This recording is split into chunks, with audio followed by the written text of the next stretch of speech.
Joining me now is Australian Chamber of Commerce and Industry CEO Andrew McKellar. Hi there, Andrew. Thank you for your time. So, do you think this fund will do anything to lift productivity? Well, good afternoon, Lay. Look, we think it's a positive initiative. Obviously, there needs to be some more detail about precisely what the scope of and purpose of the fund will be. But honestly, we know that productivity is one of the most fundamental economic challenges that we are facing. We've seen productivity growth being pretty weak over the past decade. In the past year or so, it's been absolutely flat. It has to be prioritised. If we're going to have those long-term growth in living standards that we want to achieve, productivity is at the core of that. The states and territories and federal government working together, I think there's some important things that they can do. So if the federal government is putting some incentive on the table to get the states to work on that agenda, we think that's constructive. Looking at all the structural challenges, like high costs, like our move towards a service economy, like excessive regulations and high taxes, what are some of the areas where things can be tackled, things are relatively easier to address? Oh, look, it's a very broad-ranging agenda, and I think the Treasurer will speak about some of those points when he's addressing this specifically. But from a business point of view, we think that things like tax and fiscal reform, those have got to be on the agenda if you're going to incentivise future business investment. So the capital productivity side of the equation has to be driven by stronger business investment. We have to be competitive in that space.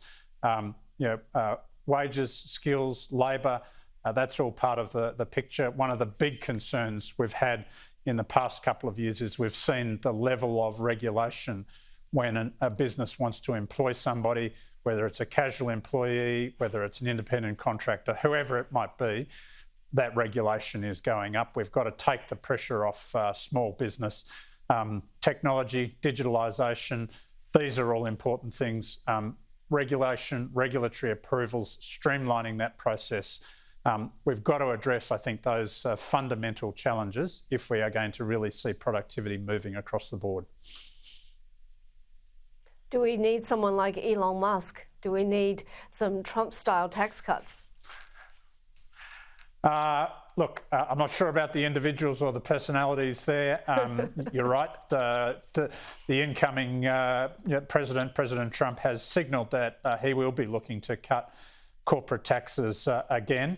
That's important because in Australia we have a company tax rate for most businesses which is at 30%. That is increasingly uncompetitive. If we look across the OECD, the average company tax rate's closer to about 20%. So if the US is continuing to cut, it really means that tax reform has to be on the agenda.